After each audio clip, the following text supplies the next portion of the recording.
25 action RPGs that are actually worth your time on Switch in Switch 2, counted down from decent to essential. I'm looking at story, combat systems, and how the Switch 2 versions actually perform where that applies. Let's get into it. Star Ocean: The Second Story R.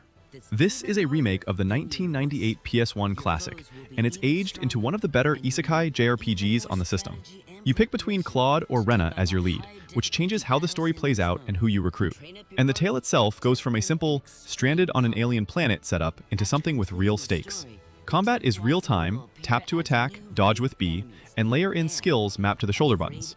The break system stuns enemies when you chip their guard down, and assault actions let you call in benched party members, even cameos from other Star Ocean games, for a quick attack.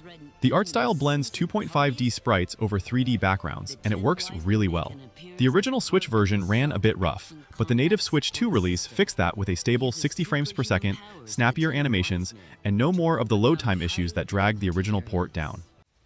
I took him by surprise? Yes.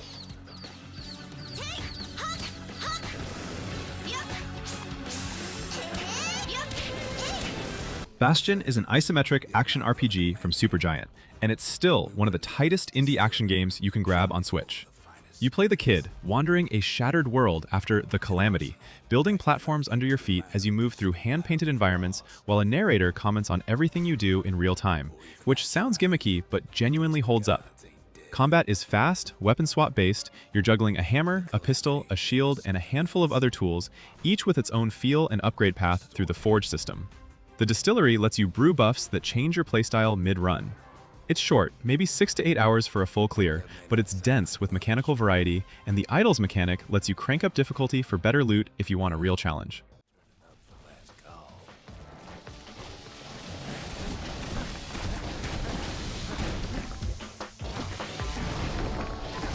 Dark Souls Remastered. This is the full Lordran experience, the interconnected world design that the series is still praised for. Brutal but fair combat built around stamina management, weight, and reading enemy patterns rather than reflexes alone. The remaster bumps the resolution and locks the frame rate at 30 frames per second on Switch, which is a step down from the 60 frames per second you'd get on PC or newer consoles. But it's stable and consistent, which matters more in a game this punishing. Online play is intact too, so you can still get invaded or summoned for co-op. And the drop-in messages and bloodstains that make the world feel populated are all here. What makes this version stand out is portability.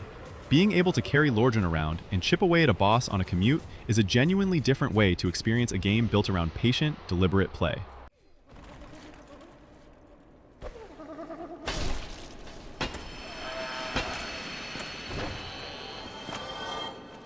Nioh is the sequel to a cult classic, and it swaps the original's dual-screen pin system for a full 3D beat-em-up style combat setup where you control a team of Reapers in Shibuya, chaining combos across multiple party members mapped to different buttons. The story follows Rindo and his crew stuck in the Reapers game, a death game where you fight for your life against noise using powers called psychs. And the writing carries a lot of the same style-over-everything Shibuya aesthetic and social commentary that made the first game click with people. Combat can get a little chaotic when you're juggling 4 characters and their unique psych abilities at once, but once it clicks, it's genuinely satisfying, especially against the tougher optional bosses.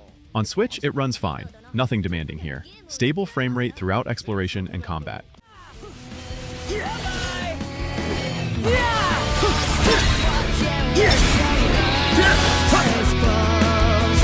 Ys 8 drops a Dal Kristen and a shipwrecked crew onto a mysterious island, and it turns the usual Ys fast-paced action combat into something with a survival and base-building layer on top. You're not just hacking through monsters, you're also managing a growing village of castaways, assigning them roles and unlocking new areas as your camp expands. Combat itself is classic Ys, real-time, weapon-type triangle system, where slash, pierce, and strike attacks counter specific enemy types, and you can swap between party members on the fly to exploit weaknesses. There's also a parallel storyline following Dana, a mysterious girl from another era, which slowly ties into the main plot and gives the game a surprisingly strong narrative hook for something this action-focused. If you like the game with it, it runs smoothly for the most part, though the frame rate can dip a bit during the busier boss fights and when a lot of enemies are on screen at once.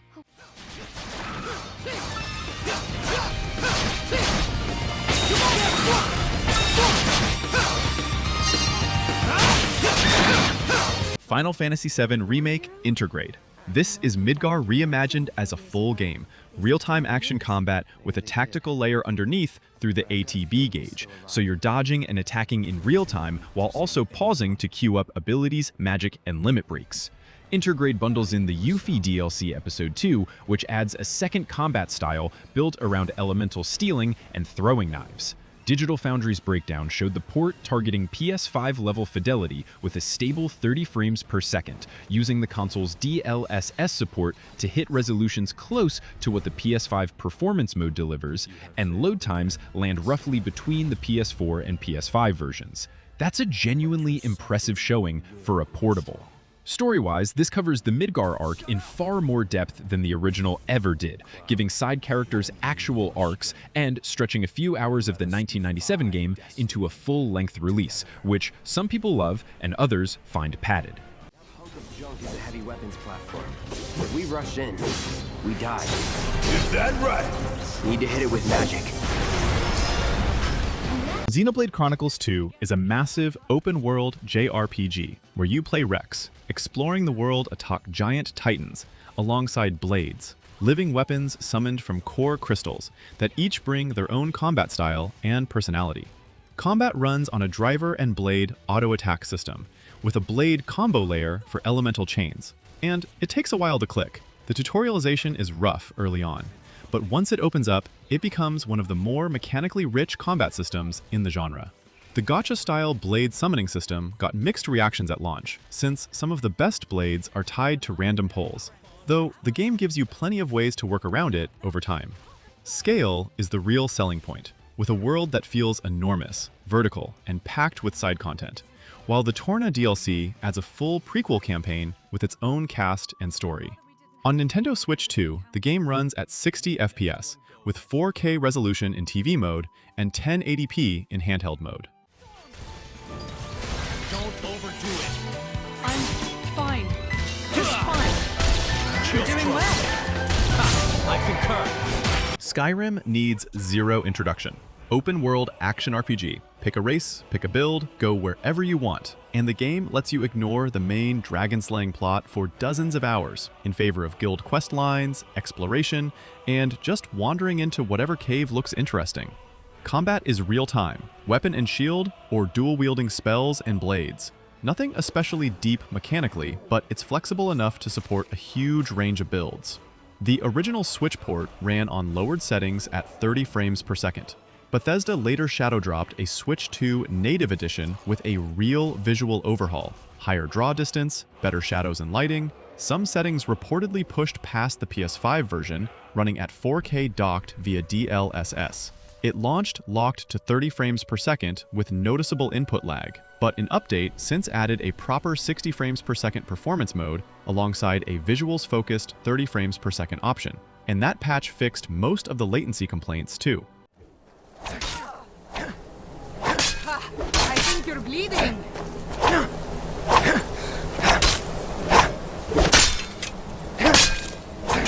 The Switch version of The Witcher 3, with both expansions included, Geralt's story here is still one of the best written open-world RPGs made. Morally gray questlines, a genuinely great cast, and combat built around sign magic, oils, and potions layered on top of sword fighting. The original Switch port ran at 540p handheld and 720p docked with dynamic resolution scaling, and it looked soft but was fully playable, a real technical achievement for the hardware at the time. On Switch 2, the game got a proper bump, running closer to 900p handheld and 1080p docked, with noticeably better frame pacing and load times. It's still not going to match a PC or PS5 experience visually, but for a game with this much content, being able to carry the entire Witcher 3 around in your bag is hard to overstate. Hearts of Stone and Blood and Wine are both included, adding dozens more hours of some of the best expansion content in the genre.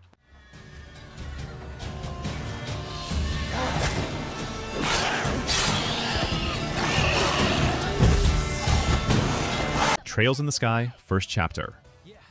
You follow Estelle and Joshua Bright as Bracer trainees traveling the Kingdom of Liberal, and the game takes its time, letting you actually get to know the towns, side characters, and politics before the plot ramps up in its back half. Combat uses a turn order system on a grid, with crafts and arts you build through the orbment system, slotting quartz into your gear to unlock spells, which gives you a lot of room to customize how each character plays. It's not flashy, but the tactical positioning and status management give it real depth for anyone who likes planning out a fight rather than reacting in real time. The Switch version runs cleanly, no performance issues to speak of given its age and modest requirements. This is the first chapter of a much larger saga, and if the slower pace and dialogue-heavy structure click with you, there's a lot more where this came from. I'll be your opponent.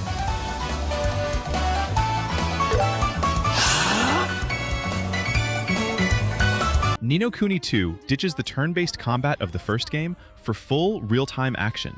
You're directly controlling Evan Pettywhisker Tildrum as he tries to build a kingdom and unite the world's rulers, swinging weapons and casting magic while a small squad of Higgledies, tiny elemental helpers, buff you and chip in damage.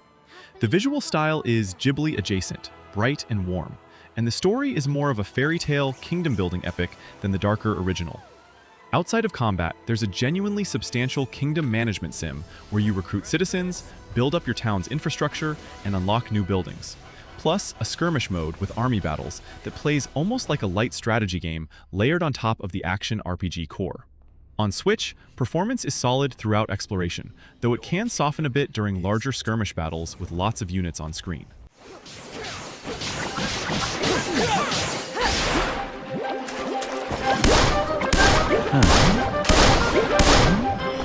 The Adventures of Elliot, The Millennium Tales. This is a newer one from the Octopath Traveler and Bravely Default team, using that same HD2D visual style, but built around real-time action combat instead of turn-based menus. You play Elliot, an adventurer exploring uncharted ruins outside the kingdom of Huther, alongside his fairy companion Faye, journeying across 4 different time periods to unravel a 1000-year mystery. Combat lets you carry 2 weapon types at once and swap between them mid-fight, backed up by Faye's support magic, and you customize your loadout further through Magicite, gear you slot in to change how your weapons behave.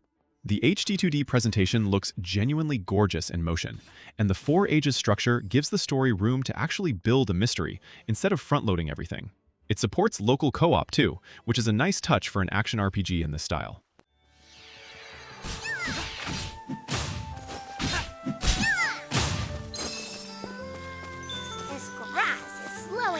Fire Emblem Warriors 3 Hopes takes the 3 houses cast and setting and drops them into a warrior-style hack and slash.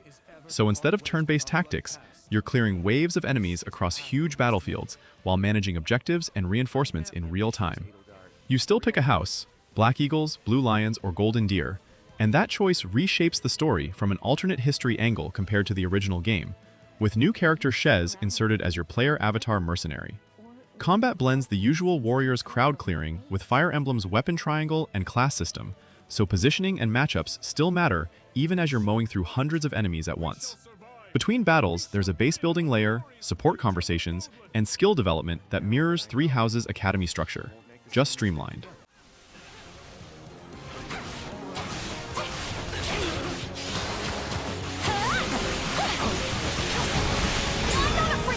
Xenoblade Chronicles Definitive Edition is following Shulk and his crew across the Bionis and Mechonis, 2 frozen titan gods that make up the entire game world. Combat runs on an MMO-inspired auto-attack and cooldown system, arts on cooldowns, positioning matters for backstab and flank bonuses, and the whole thing builds toward chain attacks that let your party unload everything at once. What makes the Definitive Edition stand out is the Future Connected Epilogue, a several hours long edition that gives the story proper closure, plus updated visuals, a redone soundtrack option, and quality of life fixes across the board that smooth out some of the original Wii version's rougher edges. The world design here still holds up remarkably well, and walking on the back of a titan the size of a continent remains one of the more striking things this genre has done. On Switch 2, it runs at 60 frames per second with 4K resolution in TV mode and 1080p in handheld mode.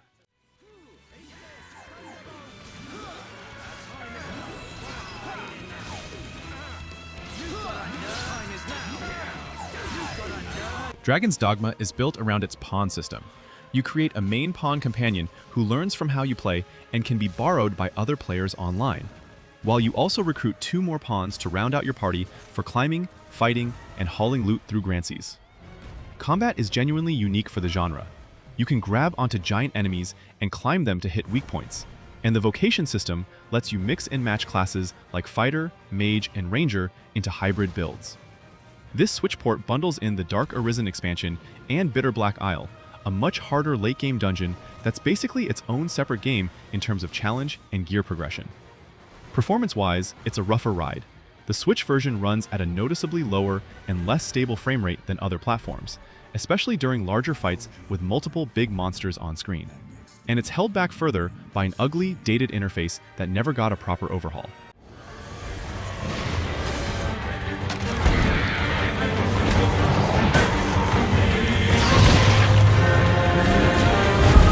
Xenoblade Chronicles X Definitive Edition drops you onto the alien world of NieR after Earth gets destroyed. Combat mixes real-time positioning with an arts and cooldown system similar to the mainline games. But the real hook is the Skell mechs you unlock partway through. Giant, customizable robots you can pilot for traversal and combat, including flight once you unlock the right upgrades. This Definitive Edition adds a new epilogue chapter that was cut from the original Wii U release, along with New Game Plus, quality of life fixes, and a noticeably sharper visual presentation. The scale of NieR is still the standout feature. 5 distinct continents you can explore on foot, by Skell, or eventually by air, packed with wildlife, side content, and environmental storytelling. On Switch 2, Xenoblade is running at 60 frames per second and supporting 4K resolution in TV mode, making the huge landscapes of NieR significantly sharper and smoother than on the original Switch version.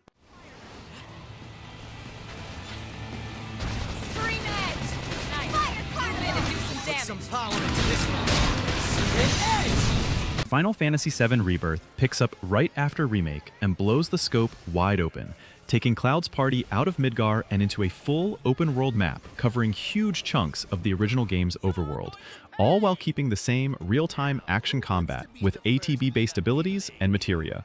On Switch 2, internal resolution scales dynamically from around 380p up to 756p handheld and 540p up to 1080p docked, both reconstructed with DLSS, and it's locked to 30 frames per second with no 60 frames per second option, a step down from PS5's performance mode. Reviews since launch have been positive on the port itself, praising how well DLSS hides the lower base resolution, though there's noticeable pop-in and softer detail in handheld, especially in busier open-world sections. What matters more is that this is the complete Rebirth experience, minigames, side content, and all, running portably, which is a genuinely big deal for a game this size.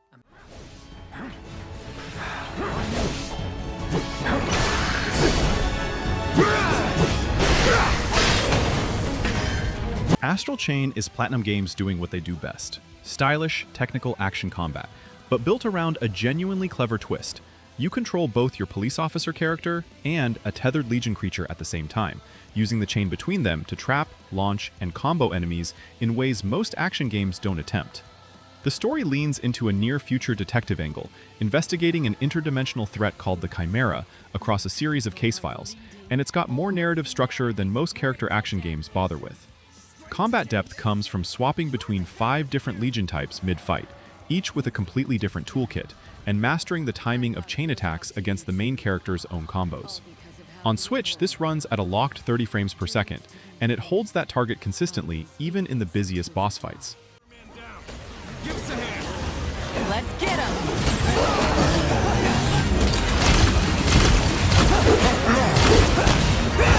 Granblue Fantasy Relink was already one of the better co-op action RPGs when it launched in 2024. 4-player parties, a huge cast of playable characters, each with wildly different movesets, and combat built around link attacks and chain bursts that reward coordinated play. Endless Ragnarok is the big expansion that also marks the game's arrival on Switch 2, adding a new story chapter, 6 new playable characters, summons you can call in and sometimes directly control, a chaos difficulty tier, and the Conflux, a roguelike mode with run-based upgrades called auras. The mission-based structure was already well-suited to portable play, short, focused fights rather than a sprawling open world, and that translates well to Switch 2, where the port runs solidly, if not quite matching the PS5 version's fidelity, with some visible downgrades in busier fights.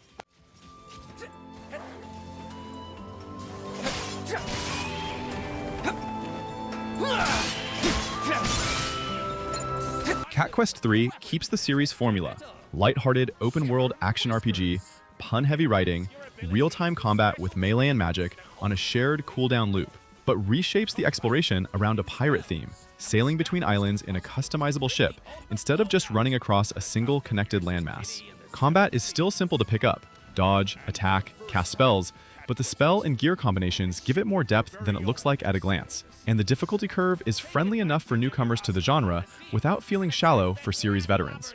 The ship itself becomes a bigger part of the moment-to-moment gameplay this time, with naval combat and treasure hunting layered on top of the usual dungeon crawling and boss fights. It's a short, breezy game compared to most others on this list, but that's part of the appeal.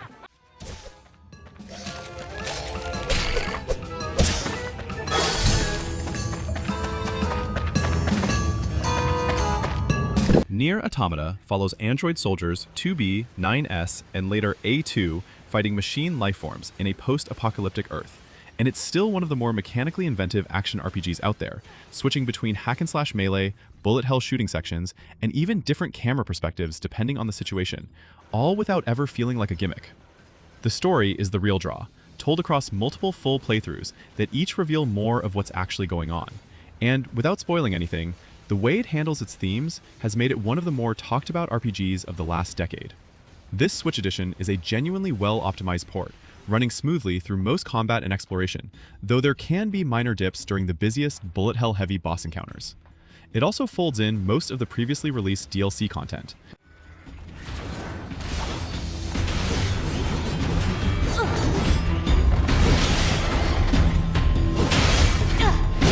Persona 5 Strikers takes the Phantom Thieves cast from Persona 5 and puts them into a Dynasty Warrior-style action framework instead of turn-based combat, but it keeps a surprising amount of the series' identity intact. Persona summoning, elemental weaknesses, and the all-out attack finisher are all here, just executed in real time against crowds of enemies.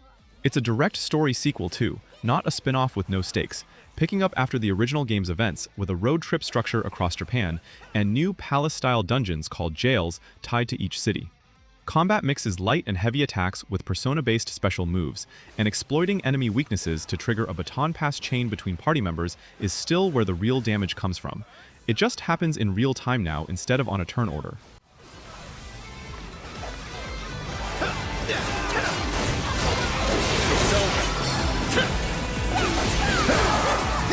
Monster Hunter Rise reworks the Monster Hunter formula around verticality. The Wirebug grappling tool lets you scale terrain and monsters alike, chain together aerial combos, and pull off silkbind attacks unique to each of the 14 weapon types, which fundamentally changes how mobile and aggressive combat feels compared to older entries in the series. You're hunting increasingly dangerous monsters, solo or in 4-player co-op, gathering materials to craft better gear in a loop that's still one of the most addictive progression systems in gaming. Palamutes, rideable canine companions, join the returning Palicos as a second option for mobility and support in hunts. This is a native Switch title, built for the hardware from the ground up, and it shows. Performance stays locked and consistent, even during the chaotic, multi-monster fights the series is known for. Over there.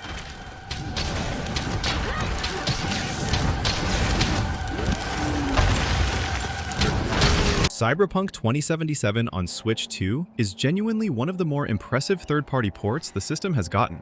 CD Projekt Red handled it in-house rather than outsourcing, and it ships with quality and performance modes across both docked and handheld play. Quality targets 1080p at 30 frames per second using DLSS reconstruction. Performance pushes to roughly 40 frames per second, with resolution dropping as low as 720p handheld when the game needs it. Reviewers found it holds up impressively well for most of the game, with Dogtown from Phantom Liberty being the one area that pushes the hardware hardest. As for the game itself, you're V, a mercenary in Night City, chasing a way to survive a biochip burning a rival's digitized consciousness into your brain, with combat blending gunplay, melee, and hacking depending on how you build your character. The writing, especially in Phantom Liberty, is some of the best CD Projekt has done.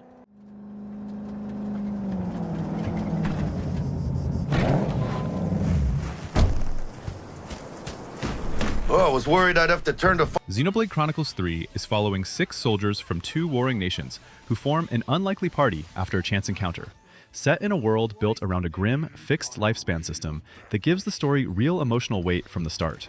Combat builds on the auto attack and arts cooldown foundation of the earlier games, but adds the Ouroboros system, letting pairs of characters fuse into a giant hero form for devastating team-up attacks, on top of a deep class system that lets you reassign roles across your whole party rather than locking characters into fixed jobs. The world design is the best the series has done.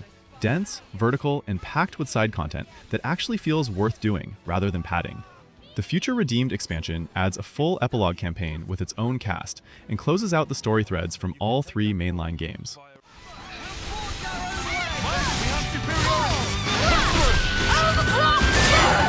With you around, Senna. I'm the girl. That's the full 25, from a tight little indie throwback all the way up to the best the platform has right now. Let me know where you'd shuffle things around in the comments. Thanks for watching.